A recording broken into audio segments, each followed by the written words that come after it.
बहुत समय पहले की बात है। शांतिपुर नाम का एक सुंदर और शांत गांव हुआ करता था। इस गांव से थोड़ी सी दूरी पर झंझारपुर रेलवे स्टेशन था, लेकिन ये स्टेशन अब वीरान और सुनसान हो चुका था।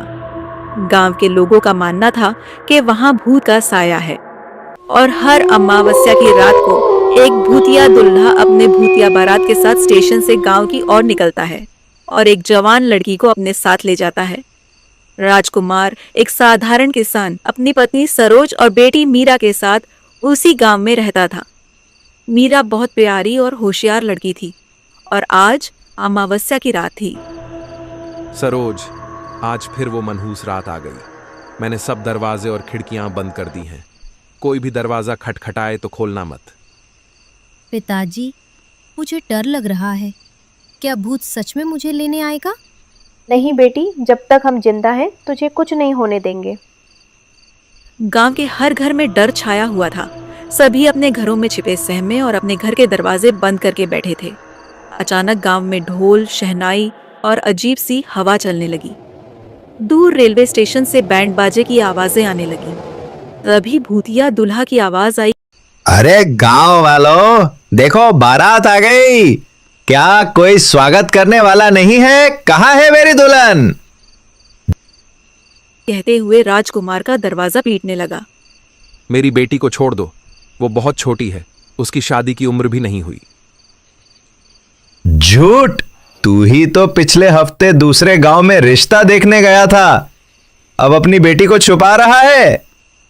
भूत गुस्से में आ गया और दरवाजा तोड़कर घर में घुस गया।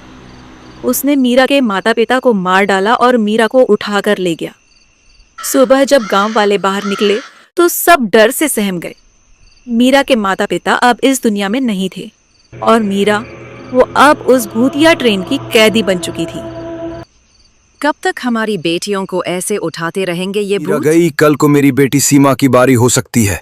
गांव में मातम का माहौल था। तभी गांव में एक नया परिवार आया। प्रकाश, उसकी पत्नी सुनीता और बहन सरिता। भैया, मुझे बहुत डर लग रहा है। नहीं बहन, अब ये और नहीं होगा। मैं कुछ करूंगा। प्रकाश अपने गांव के पास के ही मंदिर में गया, जहां एक तांत्रिक बाबा महेश्वर रहते थे। बाबा, हमारे गांव में हर अमावस्या की रात को भूतों की बारात आती है और हमारी बहन बेटियां खतरे में हैं। कृपया कोई आप मुक्ति पाने का उपाय बताइए। वो रेलवे स्टेशन एक श्रापित जगह है। वहाँ एक ट्रेन, हादसा, मरे हुए लोगों की आत्माएं फंसी हुई हैं। इनसे मुक्ति पाने के लिए तुम्हें गंगा जल, हनुमान चालीसा और सच्चे दिल से साहस की जरूरत होगी। प्रकाश गांव लौट आया और सबको बुलाकर योजना बताया। मुझे उपाय मिल गया है, लेकिन आज रात मुझे सबका साथ चाहिए। हमें एक नकली शादी करनी होगी। मैं दुल्हन के वेश में बैठूंगा। गांव वाले सहमत हो गए और नकली मंडप की तैयारी में लग गई। रात होते ही भूतों की बारात फिर से आई। कहाँ है मेरी दुल्हन? इस बार मैं किसी को नहीं छोड़ूंगा। बारात फिर से आई। प्रकाश दुल्हन बनकर मंडप में बैठा था। भूत उसे उठाकर अपनी साथ ले गया। लिया, यही है तुम्हारी दुल्हन। हाथ में गंगा जल लेकर भूत पर छिड़कता है। अब कोई भूत हमारी बहनों को छू भी नहीं सकता। भूत तड़पने लगा। पूरी ट्रेन जलने लगी। कंकाल चीखने लगे। भूतों की बारात हमेशा के लिए समाप्त हो गई। मीरा और बाकी कैद लड़कियों की आत्माओं को मुक्ति मिल गई। अब गांव में फिर से खुशियां लौट आईं। शादियां धूमधाम से होने लगीं।